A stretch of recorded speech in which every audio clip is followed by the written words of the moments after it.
রাজ্যে চলছে নির্বাচনের ফলাফল গণনার কাজ। সারা রাজ্য জুড়েই চলছে ফলাফল গণনার কাজ। ট্রাইব টিভি গতকাল থেকেই চোখ রেখেছে সেই দিকে। আজ সকাল থেকেও চলছে গণনার কাজ। বিভিন্ন গণনা কেন্দ্রে কেন্দ্রীয় সরকারি আধিকারিক, কেন্দ্রীয় বাহিনী এবং রাজ্য পুলিশের উপস্থিতিতেই চলছে গণনা। বিস্তারিত জানবো আমাদের সাথে নিউজ রুম থেকে লাইভে রয়েছে আমাদের প্রতিনিধি গৌতম। গৌতম, তোমার থেকে যেটা জানতে চাইবো, এই মুহূর্তে কোন দল কতটা ভোটে এগিয়ে রয়েছে, একটু বিস্তারিত জানাও আমাদেরকে।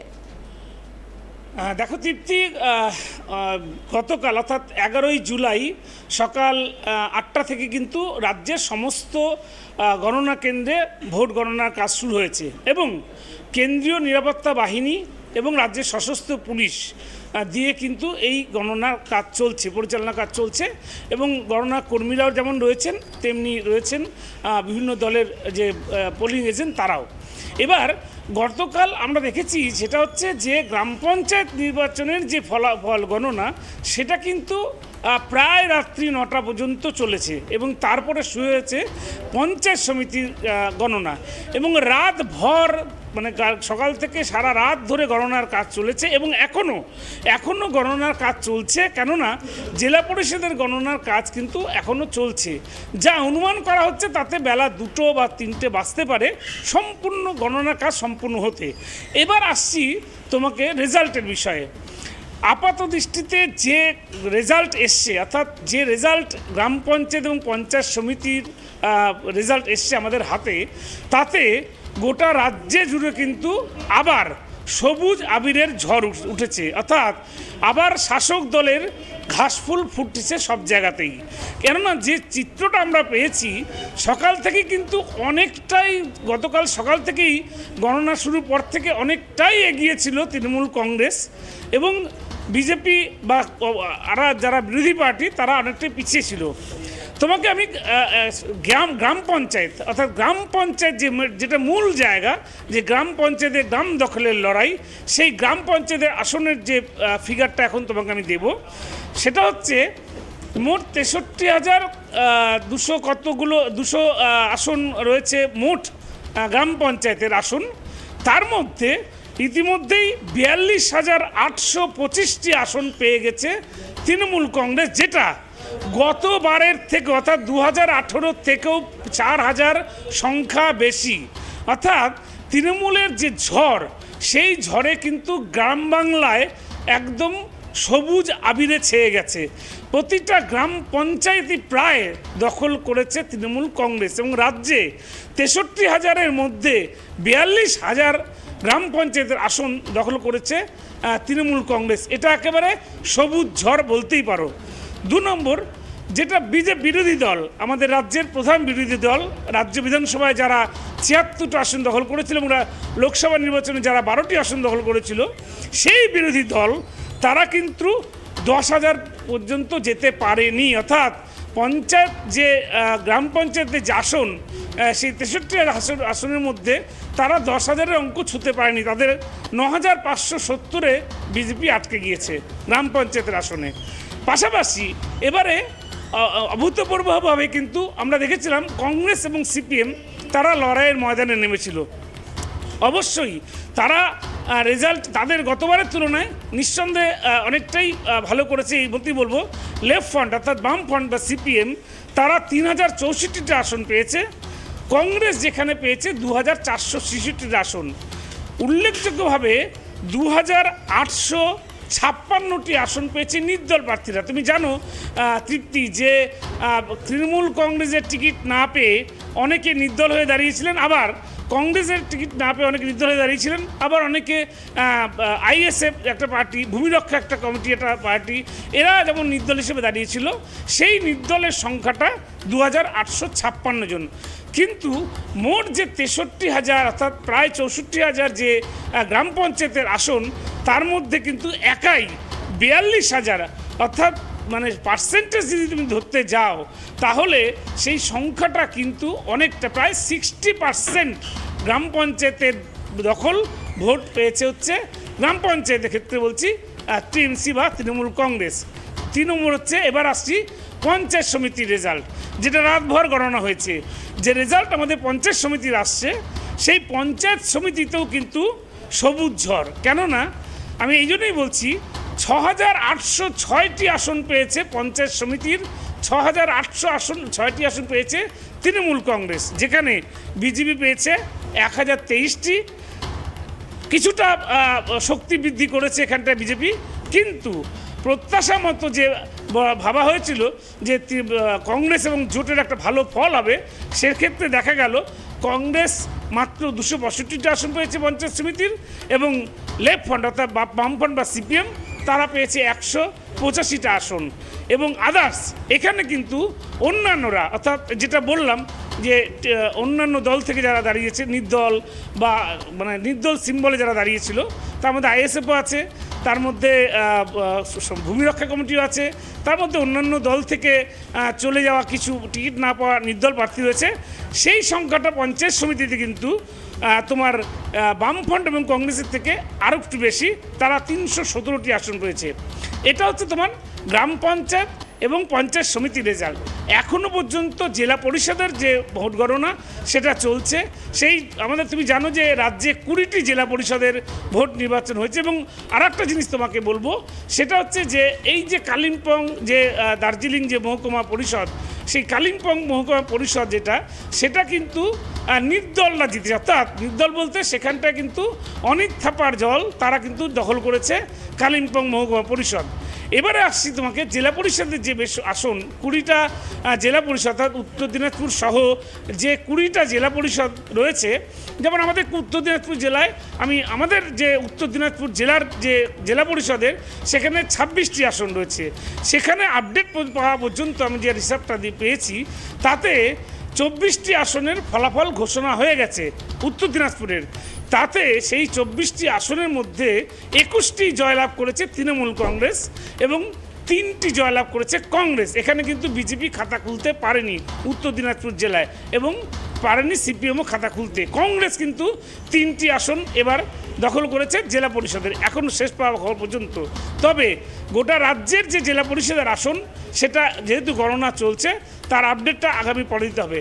এবার প্রশ্ন হচ্ছে যে এই যে তৃণমূলের ঝড়, অর্থাৎ এত রকম দুর্নীতি কেলেঙ্কারি শাসক দলের বিরুদ্ধে যার তদন্ত চলছে, এবং যা নিয়ে বিরোধীরা সরব হয়েছে, এবং বিরোধীরা একটাই ইস্যুকে রেখেছিল এবারে, সিপিএম কংগ্রেস এবং বিজেপি, তাদের একটাই ইস্যু ছিল শাসক দলের দুর্নীতি। কিন্তু আমরা ভোটে যা দেখলাম, ব্যালট বাক্সে যা প্রমাণ দেখলাম, তাতে কিন্তু এই দুর্নীতির কোনো জায়গা হয়নি। কেননা এই দুর্নীতির বদলে গ্রামের মানুষ সামাজিক উন্নয়ন, অর্থাৎ জনকল্যাণমুখী উন্নয়ন, এবং রাজ্যের মুখ্যমন্ত্রীর যে পঞ্চায়েতগুলো, যে তৃণমূল কংগ্রেস পঞ্চায়েতগুলোর যে সার্বিক উন্নয়ন, রাস্তাঘাট, আলো, পানীয় জল, যে ব্যবস্থাগুলো করেছে সেগুলো, এবং বাংলার মানুষ আবারও দেখলাম যে তারা কিন্তু ওই তৃণমূল কংগ্রেসের যে স্লোগান, সেই স্লোগান ধরেই বলতে হয় যে বাংলার মানুষ আবার বাংলার মেয়েকেই কিন্তু চায়। এটাই কিন্তু প্রমাণ হলো এই গ্রাম পঞ্চায়েত নির্বাচনে। তৃপ্তি। হ্যাঁ গৌতম, তুমি যে যেমনটা আমাদেরকে জানালে যে জেলায় জেলায় রাজ্য জুড়ে পঞ্চায়েত নির্বাচনের ফলাফলে এখন পর্যন্ত পাওয়া ফলাফল অনুযায়ী এগিয়ে রয়েছে তৃণমূল শিবির। তো এক্ষেত্রে জেলায় জেলায় আমরা দেখেছি গতকাল থেকেই উৎসবের মেজাজে রয়েছে দলীয় নেতা কর্মী সমর্থকরা। তো জেলায় জেলায় এখন চিত্রটা কেমন সেটা একটু জানাও আমাদেরকে। কাল সন্ধ্যা থেকে, বিশেষ করে বিকেল থেকেই কিন্তু আমরা দেখতে পেয়েছি, আমরা নিজেরাও আমাদের ট্রাইব টিভি ক্যামেরা আমরাও পৌঁছে গিয়েছিলাম বিভিন্ন জায়গায়, কালিয়াগঞ্জ, হেমতাবাদ বা ইটাহাট, বিভিন্ন জায়গায় আমরা গতকালকেই দেখিয়েছি যে বিজয় উৎসবে মেতে উঠেছে গ্রামের তৃণমূল কংগ্রেস জয়ী প্রার্থীরা। তারা কিন্তু এলাকায় র্যালি করছে, এবং তারা রীতিমতো আনন্দ উৎসব করছে, সবুজ আবির খেলছে। এবং আজকে যে চিত্রটা তোমাকে বলবো তৃপ্তি, যে রাজ্যের এই যে ফলাফল, অর্থাৎ তৃণমূল কংগ্রেসের এই যে জয় জয়কার নিয়ে কিন্তু ইতিমধ্যেই তোমার সমস্ত যে তৃণমূল কর্মীরা তারা উচ্ছ্বসিত, এবং উচ্ছ্বসিত শুধু না, তারা কিন্তু নিজেদের গ্রামে গ্রামে কিন্তু বিজয় উৎসব মেতেছে, এবং সেটা খুব শান্তিপূর্ণভাবে। আমি একটা জিনিস তোমাকে বলবো, এই যে বিজয় উৎসব করছেন দলীয় তৃণমূল কংগ্রেসের কর্মীরা, তারা কিন্তু খুব শান্তিপূর্ণভাবে করছেন, কোনো রকম কিন্তু সেখানটায় অশান্তির বাতাবরণ নেই, এবং একেবারে সহজাত প্রবৃত্তিতে তারা এই উৎসবটাকে তারা করছেন, যে গ্রামের ভোট গ্রামের উৎসব। এবং এবং উৎসব হিসাবে আকারেই তারা কিন্তু এই বিজয় মিছিলগুলো করছেন। এই ছবিগুলো দেখা যাচ্ছে বিভিন্ন রাজ্যের বিভিন্ন গ্রাম থেকে। আর একটা জিনিস বলবো সেটা হচ্ছে যে আজকে বিকেলে যেটা হবে সেটা হচ্ছে যে জেলা পরিষদের আসন যখন ফলাফল ঘোষণা হয়ে যাবে, এবং খুব স্বাভাবিকভাবে তুমি জানো যে গ্রাম পঞ্চায়েত এবং পঞ্চায়েত সমিতিতে যেখানটায় তৃণমূল কংগ্রেসের এই জয় হয়েছে, যে লোকটা গ্রাম পঞ্চায়েতে তৃণমূলকে ভোট দিয়েছে বা পঞ্চায়েত সমিতিতে তৃণমূল ভোট দিয়েছে, সেই ভোটার অবশ্যই জেলা পরিষদে তৃণমূলকেই ভোট দেবে। খুব স্বাভাবিকভাবেই বোঝা যাচ্ছে যে জেলা পরিষদের যে আসন সেটা তৃণমূলের হাতেই আসবে, শুধু সময়ের অপেক্ষা এখন গণনা শেষ পর্যায়ে। তারপরে বিকাল থেকে কিন্তু বিজয় উৎসব মেতে উঠবেন নেতাকর্মী সহ তৃণমূল কর্মী সমর্থকরা, এবং এটাই জানা যাচ্ছে যে বিকেল থেকেই কিন্তু বিভিন্ন এলাকায় একটা বড় ধরনের প্রত্যেকটা ব্লকে বড় ধরনের বিজয় র্যালি বের হবে তৃণমূল কংগ্রেসের পক্ষ থেকে, এমনটাই কিন্তু জানা গিয়েছে। তৃপ্তি, দেখো গৌতম, তুমি যেমনটা জানালে যে জেলায় জেলায় চলছে বিজয় উৎসব, মানুষের আনন্দ উচ্ছ্বাস, কারণ তৃণমূল অনেকটা এগিয়ে রয়েছে, দলীয় কর্মী সমর্থকরা উচ্ছ্বাসে রয়েছেন। কিন্তু আরেকদিকে ভাঙড় যে ছবি, সেখানে অশান্তিতে মৃত্যু হয়েছে 2 আইএসএফ কর্মীর, এবং সেখানে তাদের পরিবারের একটা হাহাকার রয়েছে। তো একদিকে আনন্দ, একদিকে দুঃখ, এই বিষয়টা কেমন দেখছো? দেখো তৃপ্তি, তোমাকে আমি ভাঙড় প্রসঙ্গে যদি তুমি আমাকে প্রশ্ন করো, সেই বিষয়ে আমি তোমাকে একটা কথা বলবো। এই যে ভাঙড়ের যে প্রথম দিন থেকে যে মনোনয়ন জমা দেওয়ার দিন থেকে যে গণ্ডগোল, যে সংঘর্ষ, এই যে গণ্ডগোল সংঘর্ষ তুমি কখনোই শাসক দলের বিরুদ্ধে কিন্তু সরাসরি অভিযোগ আনতে পারবে না। এই কারণেই ওখানে আইএসএফ সক্রিয়। তুমি জানো যে গ্রাম পঞ্চায়েতে ভাঙড়ের যে 2টো গ্রাম পঞ্চায়েত আছে, সেই 2টো গ্রাম পঞ্চায়েতই দখল করেছে আইএসএফ এবং ভূমি রক্ষা কমিটি, এবং শুধু তাই নয়, একটি করে মাত্র আসন পেয়েছে তৃণমূল কংগ্রেস গ্রাম পঞ্চায়েতগুলোতে, এবং সেখানটায় কিন্তু দাপট যদি বলা হয়, সেই দাপটটা কিন্তু আইএসএফের এবং নওশাদ সিদ্দিকী, যার নেতৃত্বে কিন্তু এই যা কিছু হচ্ছে সম্পূর্ণটা তার নেতৃত্বে, এবং তাকে মদত দিচ্ছে, অর্থাৎ আইএসএফকে পেছন থেকে মদত দিচ্ছে, একদম কোড আনকোড বলা যেতে পারে যে মদত দিচ্ছে সিপিএম, কংগ্রেস এবং বিজেপি। কেননা শাসক দল তৃণমূল কংগ্রেসকে পর্যদস্ত করতে আমরা এর আগেও দেখেছি বিভিন্ন জায়গায় যে কংগ্রেস সিপিএম এবং পিছন থেকে বিজেপি একজোট হয়ে কাজ করেছে। ঠিক ভাঙড়ের ক্ষেত্রেও কিন্তু দেখবে, ভাঙড়ের যে গ্রাম পঞ্চায়েত নির্বাচন হয়েছে সেখানে কিন্তু সিপিএম বা কংগ্রেসের কিন্তু বিজেপি কিন্তু সেভাবে কিন্তু প্রার্থী দেয়নি। একটা কথা পরিষ্কার যে আইএসএফকে দিয়ে তা শাসক দলের বিরুদ্ধে এই ধরনের যে একটা সংঘর্ষ সৃষ্টি করা হচ্ছে, কিন্তু যে অশান্তি, সেই অশান্তির দায় কিন্তু শুধুমাত্র যদি তুমি শাসক দল তৃণমূল কংগ্রেসের উপর দাও তাহলে কিন্তু হবে না। একটা কথা মাথায় রাখবে, এক হাতে যেমন তালি বাজে না, ঠিক তেমনি আইএসএফ কর্মীরাও কিন্তু তৃণমূল কংগ্রেসের উপর আক্রমণ করেছে। পাশাপাশি আইএসএফের সাথে রয়েছে সিপিএম, কংগ্রেস এবং বিজেপি, আর একদিকে রয়েছে তৃণমূল কংগ্রেস। সেজন্য কিন্তু ভাঙড়ে এত উত্তপ্ত এলাকা। এবার যেটা তোমাকে বলবো যে ভাঙড়ে 2জন আইএসএফ কর্মীর মৃত্যু হয়েছে, যথেষ্ট দুঃখজনক ঘটনা, মর্মান্তিক ঘটনা। কিন্তু তুমি একটা জিনিস দেখে থাকবে যে ভোটের দিন যে লোকগুলো মারা গেল, যে রাজনৈতিক কর্মীগুলো মারা গেল, তৃপ্তি তুমি জানো যে 11 জন তৃণমূল কংগ্রেস কর্মী মারা গিয়েছিল ভোটের দিন।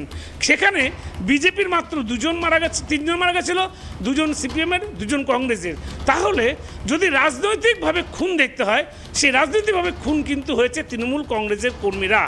সেই হিসাবে ভাঙড় উত্তপ্ত করার পেছনে কিন্তু সার্বিকভাবে একেবারে আইএসএফ যেমন জড়িত, তেমনি জড়িত সিপিএম, কংগ্রেস এবং বিজেপি। ফলে এই পরিস্থিতিতে এখন পুলিশ সক্রিয় হয়েছে, এবং নিঃসন্দেহে যে 2জন কর্মী মারা গেছে আইএসএফের, তাদের প্রতি সমবেদনা থাকবেই, এটা দুঃখজনক ঘটনা। ঠিক তেমনিভাবেই এই অশান্ত ভাঙড়কে শান্ত করার জন্য কিন্তু সমস্ত রাজনৈতিক দলগুলোকে উদ্যোগ নিতে হবে, এবং তবেই কিন্তু ভাঙড়ে শান্তি ফিরবে। তৃপ্তি, ধন্যবাদ গৌতম আমাদেরকে বিস্তারিত জানানোর জন্য।